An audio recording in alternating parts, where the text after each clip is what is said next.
Kami dari Sektor 8 Kuiper ingin mewawancarai Teh Karisa dari Divisi Bendahara.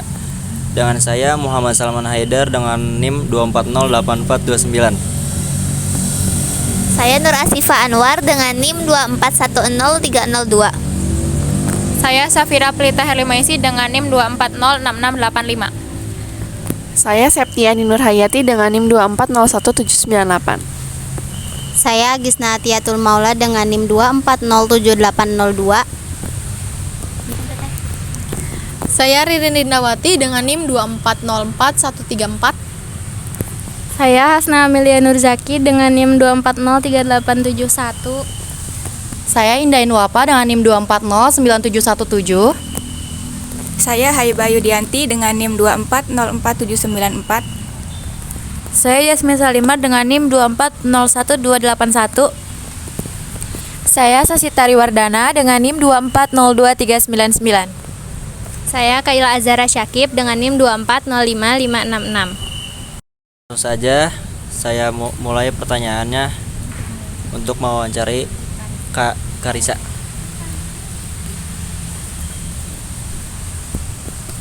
Nah, untuk pertanyaan yang pertama ya Teh.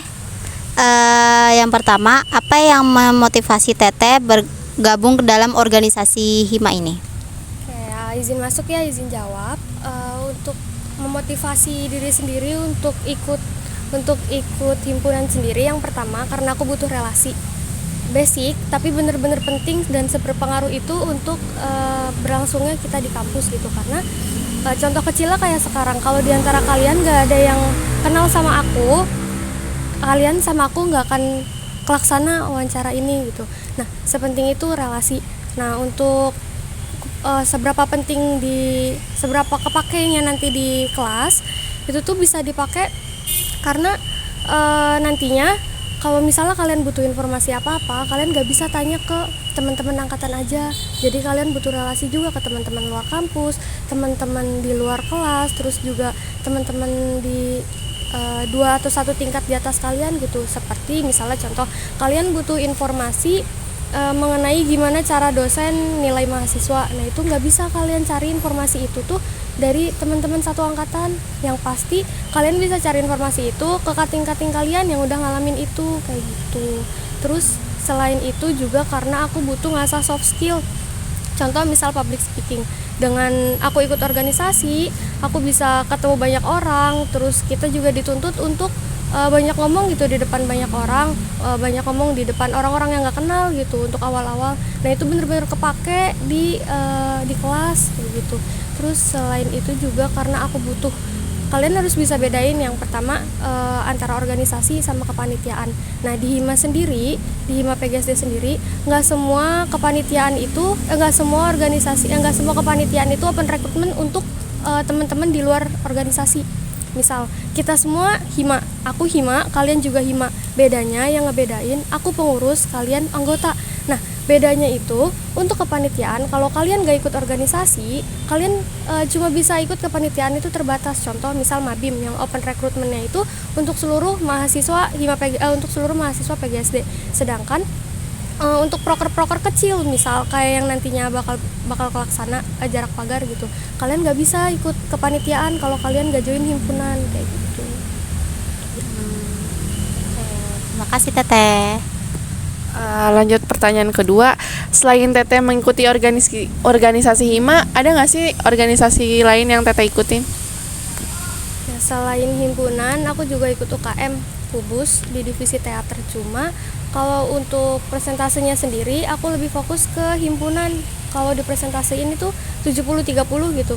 Jadi 70% waktu aku taruh di himpunan, dan 30%-nya aku taruh di UKM kayak gitu. Terima kasih Teh. Oke, lanjut pertanyaan ketiga ya Teh. Bagaimana pengalaman Teteh dalam organisasi untuk membantu Teteh dalam pengembangan diri? Oke, kayak tadi yang aku bilang ya, untuk pengembangan diri yang paling berasa banget perkembangannya dari diri aku sendiri setelah ikut organisasi itu yang pertama public speaking. Jadi di dalam organisasi itu kita dituntut untuk banyak ngomong, kita dituntut untuk ngeluarin aspirasi kita, minimal seminimal-minimalnya itu per divisi. Jadi tiap divisi itu kita dituntut untuk ngasih solusi, ngasih apa ya, arahan, ngasih pendapat dan sebagainya gitu. Jadi itu pun kepake buat di kelas, karena misal di kelas itu biasanya ada presentasi.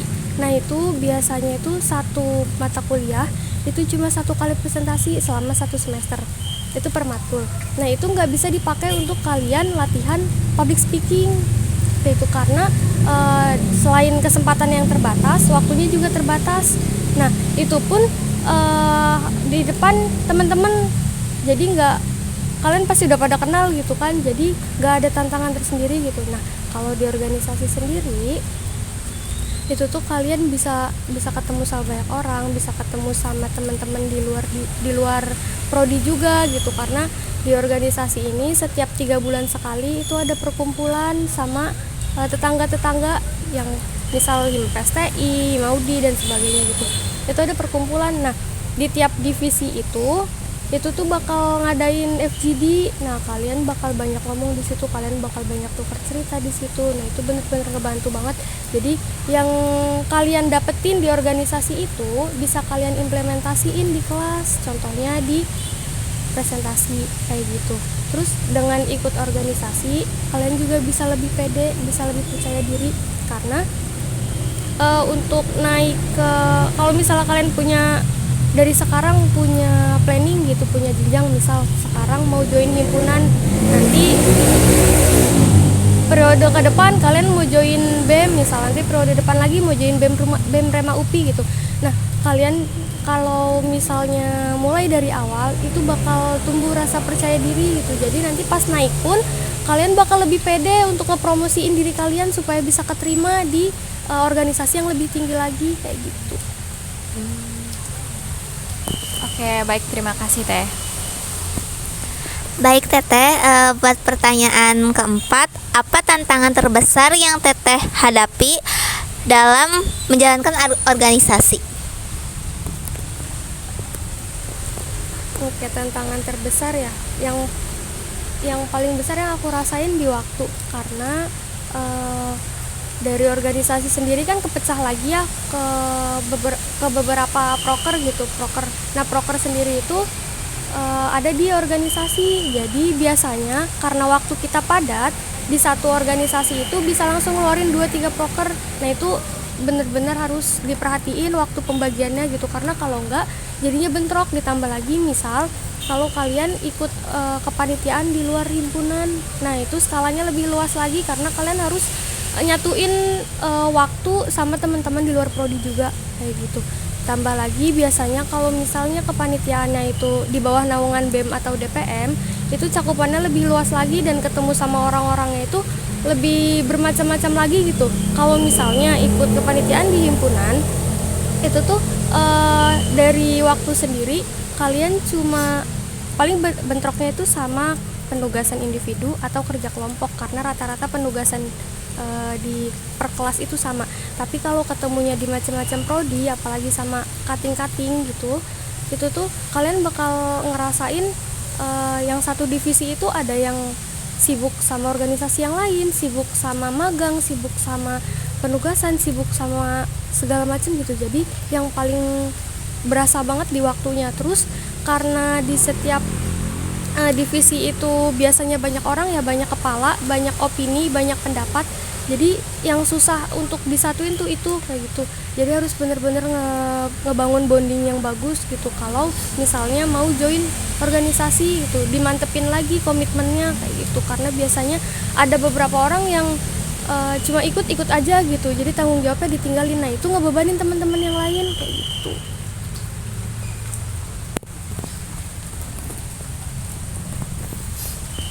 Teteh, untuk pertanyaan kelima, bagaimana cara Teteh membagi waktu antara kuliah dan kegiatan organisasi?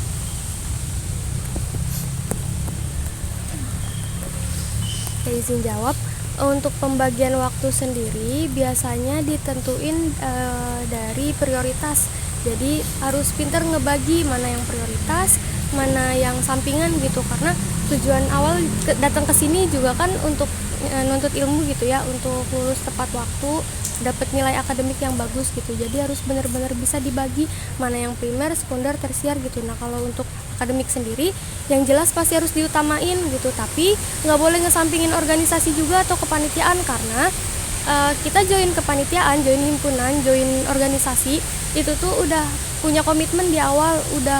Kalau udah berkomitmen berarti harus punya rasa tanggung jawab atas apa yang udah kita ambil, atas keputusan apa yang udah kita ambil gitu. Jadi harus benar-benar dilaksanain. Nah ngebagi waktunya ditentuin dulu waktunya. Kalau misalnya bentroknya sama akademik, berarti harus diutamain akademik dulu, karena kayak tadi aku bilang di tiap kepanitiaan, di tiap organisasi itu pasti ada divisinya. Nah di tiap divisi itu lebih dari satu orangnya, jadi bisa dibagi-bagi tugas. Kalau misalnya seandainya nggak bisa, yang penting dikoordinasiin dulu, dikomunikasiin dulu supaya bisa dihandle sama yang lain. Tapi kalau bentroknya antara organisasi satu sama organisasi yang satu, berarti harus diposisiin dulu kalian ada di mana. Misal kalian jadi koor di organisasi yang ini, tapi di kepanitiaan yang ini, tapi di kepanitiaan yang satu itu cuma jadi staff, berarti harus diutamain yang kalian jadi koor dulu, karena kalian itu nentuin satu divisi gitu. Jadi dibagi-bagi dulu waktunya.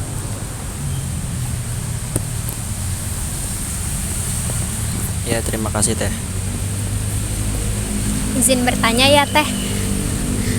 Teteh, bagaimana sih cara Teteh itu menghadapi konflik atau perbedaan pendapat di dalam organisasi yang Teteh ikuti?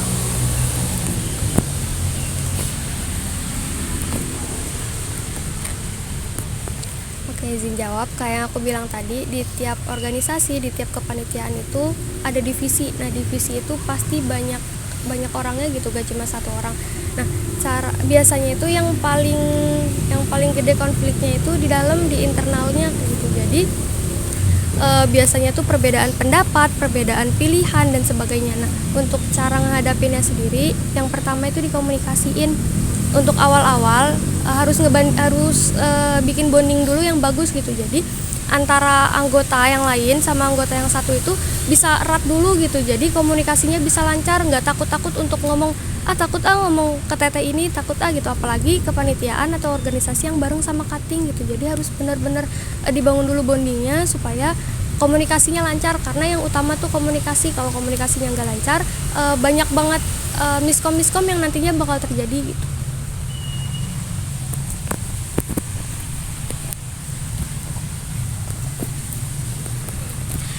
Baik Teh, izin bertanya, bagaimana sih Teh cara Teteh membangun hubungan di dalam organisasi?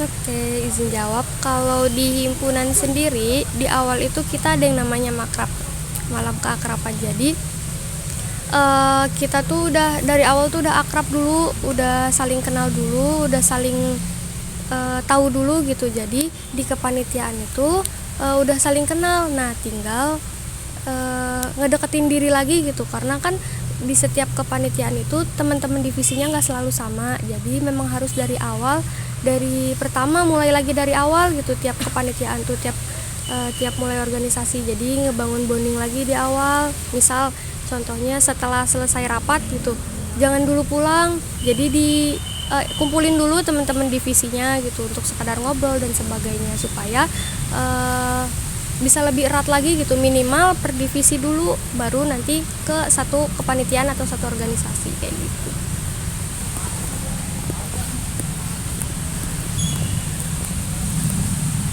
Baik Teh, izin bertanya, bagaimana Teteh melihat peran organisasi dalam membentuk karakter mahasiswa?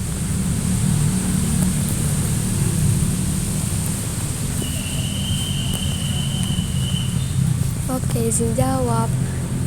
Organisasi sendiri buat aku tuh penting banget gitu buat mahasiswa, apalagi yang baru-baru. Nah, yang paling aku rekomendasiin ke kalian itu untuk awal-awal itu himpunan. Kenapa? Karena di dalamnya itu masih mencakup teman-teman satu prodi gitu, teman-teman satu keluarga, satu lingkup sama kalian gitu. Jadi bakal lebih gampang kalian berkembang. Izin bertanya Teh, bagaimana cara Teteh mengajak mahasiswa agar berminat ke dalam organisasi? Oke, izin jawab.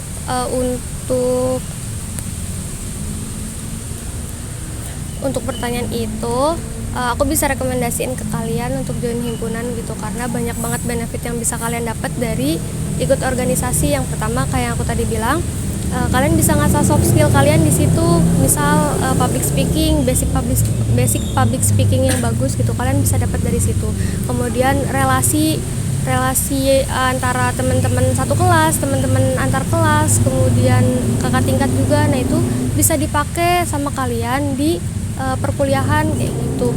Nah, terus juga dari organisasi ini kalian bisa dapat banyak teman baru, nggak cuma dari kampus ini aja, tapi bisa keluar juga, karena biasanya itu di himpunan sendiri itu ada studi banding. Nah, studi banding ini kita bisa koordinasi sama teman-teman di luar kampus, jadi bisa saling kenal, bisa kita yang ke sana atau dari sana yang ke kita gitu. Jadi bisa ngejalin silaturahmi juga kayak gitu. Terus dari organisasi ini juga kita bisa jadi pribadi yang lebih produktif gitu.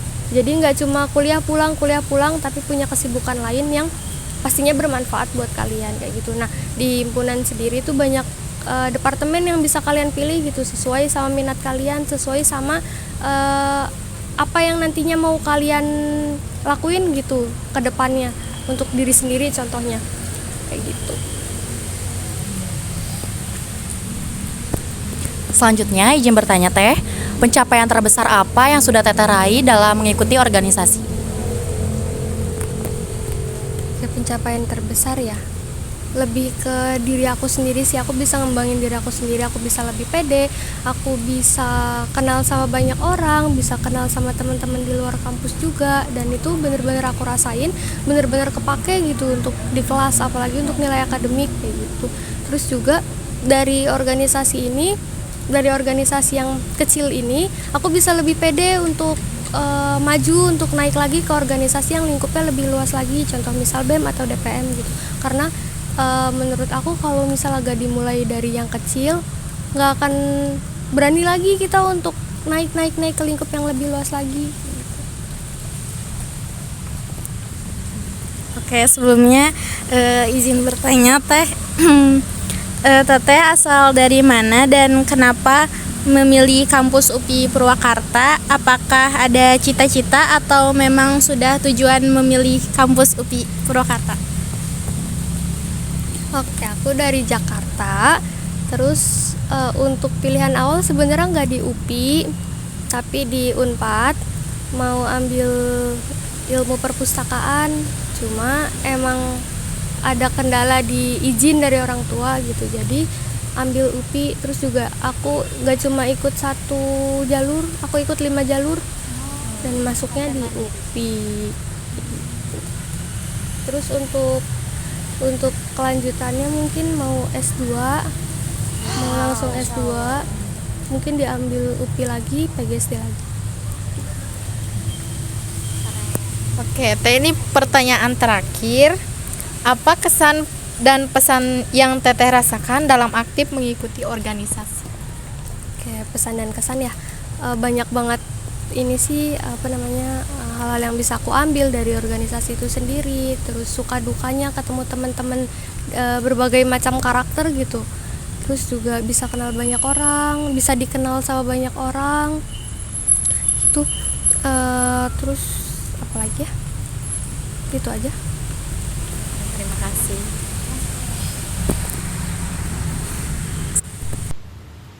Mungkin cukup sekian wawancara dari kami. Terima kasih kepada Teh Karisa. Mohon maaf telah mengganggu waktunya. Cukup sekian dari sektor kami. Assalamualaikum warahmatullahi wabarakatuh.